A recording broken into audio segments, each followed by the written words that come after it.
அகிலம் நேய சொந்தங்கள் அனைவருக்கும் வணக்கம். இது காலை நேர தலைப்புச் செய்திகள். மாவட்ட தேர்தல் தெரிவதாட்சி அதிகாரிகள் மற்றும் உதவி தேர்தல் தெரிவதாட்சி அதிகாரிகள் ஆகியோரை கொழும்புக்கு அழைப்பதற்கு தேர்தல் ஆணைக்குழு நடவடிக்கை எடுத்துள்ளதாக தகவல்கள் வெளியாகியுள்ளது. இந்த நிலையில் உள்ளூராட்சி மன்ற தேர்தலுக்கான வேட்பு மனுக்களை கோரிய பின்னர் அதன் ஆரம்ப கட்ட பணிகளை தொடங்கியுள்ளதாக தேர்தல் ஆணைக்குழு அறிவித்துள்ளது. குறித்த கலந்துரையாடல் எதிர்வரும் சனிக்கிழமை நடத்த திட்டமிட்டுள்ளதாகவும் இன்று நடைபெறும் தேர்தல் ஆணைக்குழு கூட்டத்தில் இது தொடர்பாக இறுதி முடிவு எடுக்கப்பட உள்ளதாகவும் குறிப்பிடப்படுகிறது. இலங்கை மின்சார சபையின் கடன் தொகை மீண்டும் அதிகரித்து செல்லும் அபாயம் காணப்படுவதனால் மின்சார கட்டணங்களை அதிகரிக்குமாறு பரிந்துரை விடுக்கப்பட்டுள்ளது. குறித்த பரிந்துரையை சர்வதேச நாணய நிதியத்தின் சிரேஷ்ட அதிகாரி பீட்டர் புவல் முன்வைத்துள்ளார். எதிர்காலத்தில் இலங்கை மின்சார சபை நட்டமடையக்கூடிய சாத்தியங்கள் மிக அதிகம் எனவும் தெரிவித்துள்ளார். குறிப்பாக புதிய கட்டணங்களின் காரணமாக செலவுகளை ஈடு செய்ய முடியாத நிலை ஏற்பட்டுள்ளதாகவும் அவர் தெரிவித்துள்ளார். இதனால் இலங்கை மின்சார சபையின் கடன் தொகை மீண்டும் அதிகரித்து செல்லும் அபாயம் காணப்படுவதாகவும் அவ்வாறு கடன் அதிகரித்தால் இலங்கை மின்சார சபை அரசாங்கத்திற்கு மீண்டும் சுமையாக அமையக்கூடும் எனவும் பீட்டர் புவர் எச்சரிக்கை விடுத்துள்ளார். ராணுவ சேவையில் இருந்து தப்பியோடிய 679 முப்படை வீரர்கள் கைது செய்யப்பட்டுள்ளதாக பாதுகாப்பு அமைச்சு தெரிவித்துள்ளது. கடந்த 22ஆம் தேதி முதல் இதுவரை மேற்கொள்ளப்பட்ட தேடுதல் நடவடிக்கைகளின் போது கைது செய்யப்பட்டுள்ளதாக பாதுகாப்பு அமைச்சு தெரிவித்துள்ளது. கடந்த காலங்களில் நாட்டில் இடம்பெற்று வரும் குற்றச் செயல்களின் முப்படைகளில் இருந்து தப்பியோடியவர்களுக்கு தொடர்புள்ளமை விசாரணைகளின் போது தெரிய வந்துள்ளது. இதனால் தப்பியோடிய முப்படை வீரர்களை கைது செய்யுமாறு உத்தரவிடப்பட்டமை பிரகாரம் நாடு முழுவதும் உள்ள முப்படை வீரர்கள் கைது செய்யப்பட்டுள்ளனர். மின்சார சபையின் அதிகாரிகளுக்கு ஜனாதிபதி அனுரகுமார திசாநாயக்கவுக்கும் இடையிலான சந்திப்பொன்று நேற்று ஜனாதிபதி அலுவலகத்தில் இடம்பெற்றுள்ளது. இதன்போது எரிசக்தி துறையில் நிலையான மற்றும் நீண்டகால வேலை திட்டங்கள் தொடர்பிலும் கலந்துரையாடப்பட்டுள்ளது. எரிசக்தி பாதுகாப்பு தொடர்பிலும் தொடர்ச்சியான எரிசக்தி விநியோகம் மற்றும் எரிசக்தி துறைக்கு அமைவாக தற்போதைய மற்றும் எதிர்பார்ப்பு நிலைமைகள் தொடர்பிலும் இதன்போது ஜனாதிபதி கவனம் செலுத்தியுள்ளார். இச்சந்திப்பில் எரிசக்தி அமைச்சர் குமார ஜெயக்கொடி, எரிசக்தி அமைச்சின் செயலாளர் உதயங்க ஹேமபால, நிதி அமைச்சின் செயலாளர் மஹிந்த சிறிவர்தன உள்ளிட்டவர்களுடன் மின்சார சபையின் தலைவர் கலாநிதி திலக் சியம்பலாபிட்டி உள்ளிட்ட மின்சார சபையின் அதிகாரிகள் பலரும் கலந்து கொண்டனர். வெளிநாட்டு வேலைகளை பெற்றுத் தருவதாக கூறி 140 மில்லியன் ரூபாய் மோசடி செய்த நபர் விளக்கமறியலில் வைக்கப்பட்டுள்ளார். குறித்த நபருக்கு எதிராக 96 வழக்குகள் பதிவு செய்யப்பட்ட நிலையில் எதிர்வரும் 19ஆம் தேதி வரை விளக்கமறியலில் வைக்க கொழும்பு தலைமை நீதவான் தனுஜா லக்மாலி நேற்று உத்தரவிட்டார். சந்தேக நபர் வெளிநாட்டில் வேலைவாய்ப்புகளை பெற்றுத் தருவதாக பொய்யான தகவல்களை கூறி பணம் பெற்று பலரை ஏமாற்றியதாக தெரிய வந்துள்ளது என விசாரணை அதிகாரிகள் குறிப்பிட்டுள்ளனர். இந்த குற்றச்சாட்டு தொடர்பில் இதற்கு முன்னர் இடம்பெற்ற விசாரணையின் போது ஜாயில பகுதியைச் சேர்ந்த ஒரு வழக்கறிஞர் ஒருவர் கைது செய்யப்பட்டு பிணையில் விடுவிக்கப்பட்டிருந்தார். முக்கிய சந்தேக நபர் வழக்கறிஞரை தனது சட்ட பிரதியாக நியமித்து வெளிநாட்டு செல்ல எதிர்பார்க்கும் மக்களை தன்னிடம் வரவழைத்ததாக மோசடி பிரிவு நீதிமன்றத்தில் தெரிவித்துள்ளது. மித்தனிக முக்கொலை சம்பவத்தின் துப்பாக்கிதாரி கைது செய்யப்பட்டுள்ளார்.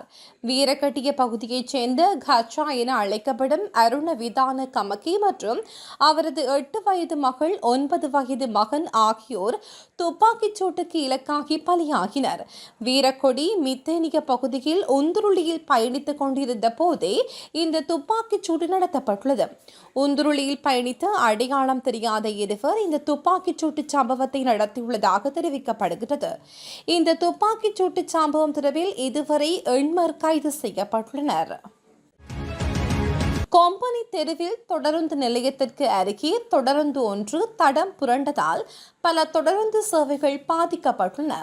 இதன் விளைவாக கடலோர மார்க்கம், புத்தளம் மார்க்கம் மற்றும் பிரதான மார்க்கத்திற்கான தொடருந்து சேவைகள் பாதிக்கப்பட்டுள்ளதாக இலங்கை தொடருந்து திணைக்களம் தெரிவித்துள்ளது. சுகாதார நிபுணர்கள் சம்மேளனம் இன்று முன்னெடுக்கவிருந்த வேலைநிறுத்த போராட்டத்தை தற்காலிகமாக கைவிட்டுள்ளது. எதிர்வரும் 17ஆம் தேதி காலை 8 மணி வரை இந்த வேலைநிறுத்த போராட்டம் ஒத்திவைக்கப்பட்டதாக அந்த சம்மேளனம் தெரிவித்துள்ளது. சுகாதார அமைச்சருடன் நடைபெற்ற கலந்துரையாடலின் போது எடுக்கப்பட்ட தீர்மானங்களை தொடர்ந்து இந்த முடிவு எட்டப்பட்டுள்ளது. இலங்கை முன்னாள் ராஜாங்க அமைச்சர் டயானா கமகேவுக்கு எதிராக தாக்கல் செய்யப்பட்ட வழக்கு மே 28ஆம் தேதிக்கு ஒத்திவைக்கப்பட்டுள்ளது. போலி ஆவணத்தை சமர்ப்பித்து இலங்கை கடவுச்சீட்டை பெற்ற குற்றச்சாட்டின் பேரில் டயானா கமகேவுக்கு எதிராக வழக்கு தாக்கல் செய்யப்பட்டுள்ளது. இந்த வழக்கு விசாரணை கொழும்பு மேல் நீதிமன்ற நீதிபதி மஞ்சுள திலகரத்ன முன்னிலையில் விசாரணைக்கு எடுத்துக் கொள்ளப்பட்ட போது அரசு தரப்பு சாட்சியங்கள் பதிவு செய்யப்பட்டன. பாணந்துறை மற்றும் கொழும்பு பகுதிகளில் போலியான தேசிய அடையாள அட்டையை காட்டி இலங்கை கடவுச்சீட்டை மோசடியாக பெற்றதாக டயானா கமக மீது சட்டமா அதிபர் குற்றப்பத்திரிகை தாக்கல் செய்துள்ளமை குறிப்பிடத்தக்கது. நேற்று மாலை 6 மணியளவில் புறக்கோட்டை பங்குச்சாலா தெருவில் உள்ள ஒரு கடையில் தீ விபத்து ஏற்பட்டுள்ளது. சமன் விட்டவில் உள்ள 3 மாடி கட்டடங்களில் ஒன்று தீயினால் முற்றிலுமாக அழிவடைந்துள்ளதாக தெரிவிக்கப்படுகிறது. தீயை அணைக்க 7 தீயணைப்பு வாகனங்கள் பயன்படுத்தப்பட்டதுடன் 2 மணி நேரத்துக்குள் தீ முற்றிலுமாக அணைக்கப்பட்டுள்ளது. இலங்கையில் நவீன தொழில்நுட்பத்தையும் உள்நாட்டு உற்பத்தியாளர்களின் அறிவையும் பயன்படுத்தி நாட்டில் இதுவரை தயாரிக்கப்பட்ட மிகப்பெரிய மீன்பிடி கப்பல் கடந்த 3ஆம் தேதி உத்தியோகபூர்வமாக அறிமுகப்படுத்தப்பட்டது. சோமாலிய மாநிலத்தில் உள்ள ஒரு நிறுவனத்திற்காக தனுஷா மெரின் நிறுவனத்தினால் இந்த கப்பல் தயாரிக்கப்பட்டது. இந்த மீன்பிடி கப்பல் தயாரிப்பானது உற்பத்தி பொருளாதாரத்தை நோக்கிய இலங்கையின் பயணத்தில் ஒரு விசேட திருப்புமுனையை குறிக்கிறது. இந்த நிகழ்வில் கைத்தொழில் மற்றும் தொழில் முயற்சியாண்மை அபிவிருத்தி அமைச்சர் சுனில் ஹந்தனெத்தி மற்றும் பலர் கலந்து கொண்டனர். அம்பாறை பாலமுனை முள்ளிமலையடி பகுதியில் மரம் ஒன்றில் தூக்கில் தொங்கிய நிலையில் சடலம் ஒன்று காணப்படுவதாக அக்கரைப்பற்று போலீசார் குறிப்பிட்டுள்ளனர். நேற்று மாலை அக்கரைப்பற்று போலீஸ் பிரிவுக்குட்பட்ட அட்டாளிச்சேனை பிரதேச சபை எல்லைக்குட்பட்ட பாலமுனை முள்ளிமலையடி பகுதியில் இவ்வாறு உருக்குலைந்த நிலையில் சடலம் ஒன்று காணப்படுவதாக அப்பகுதியில் உள்ள பொதுமக்கள் மூலம் தகவல் கிடைத்துள்ளதாக தெரிவிக்கப்படுகிறது. அப்பகுதியில் ஒரு கிழமைக்கு முன்னர் ஏற்பட்ட துர்நாற்றம் காரணமாக சந்தேகத்துடன் அப்பகுதி சென்ற சிலர் குறித்த சடலத்தை கண்டு போலீசாரின் கவனத்திற்கு கொண்டு வந்துள்ளனர். இதன்போது 35 முதல் 38 வரையான வயதுடைய மதிக்கத்தக்க நபரின் சடலம் மீட்கப்பட்டுள்ளது. பொதுபல சேனாவின் பொதுச் செயலாளர் ஞானசார தேரருக்கு எதிராக வழக்கில் சட்டமா அதிபர் ஆலோசனையை எதிர்பார்த்திருப்பதாக கொழும்பு கோட்டை நீதவான் நீதிமன்றம் அறிவித்துள்ளது. கடந்த 2016ஆம் ஆண்டு கொழும்பு கொம்பனி தெருவில் நடைபெற்ற கூட்டம் ஒன்றில் இஸ்லாமிய மார்க்கத்திற்கு எதிராக கடுமையான நிபந்தனைகளை வெளிப்படுத்திய குற்றச்சாட்டின் கீழ் ஞானசார தேரருக்கு எதிராக வழக்கு தாக்கல் செய்யப்பட்டது. இது குறித்த வழக்கு நேற்று கொழும்பு கோட்டை நீதவான் நீதிமன்றத்தில் விசாரணைக்கு எடுத்துக் கொள்ளப்பட்டது. இதன்போது ஞானசார தேரர் நீதிமன்றத்தில் முன்னிலையாகி இருந்த நிலையில் கொம்பனி தெரு போலீசார் வழக்கை நெறிப்படுத்தியிருந்தனர். வழக்கின் அடுத்த தவணை விசாரணை எதிர்வரும் செப்டம்பர் 3ஆம் தேதி வரை ஒத்திவைக்கப்பட்டுள்ளது. அபரண பகுதியில் பராமரித்து வந்த யானையால் யானை பாகன் உயிரிழந்துள்ளார். உயிரிழந்தவர் பிலிமத்தலாவ பகுதியைச் சேர்ந்த 26 வயதுடையவர் எனவும் தெரிய வந்துள்ளது. பொடிராட்சி என பெயர் கொண்ட இந்த யானையை அவர் 6 வருடங்களாக பராமரித்து வருகிறார்.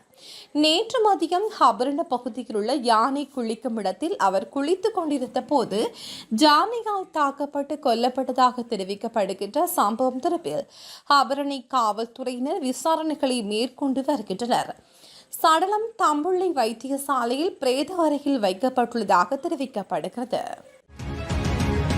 இலங்கை போக்குவரத்து சபைக்கு சொந்தமான பஸ்ஸை மது போதையில் செலுத்திச் சென்ற சாரதி ஒருவர் வெள்ளவாய போலீஸ் போக்குவரத்து பிரிவினால் கைது செய்யப்பட்டுள்ளார்.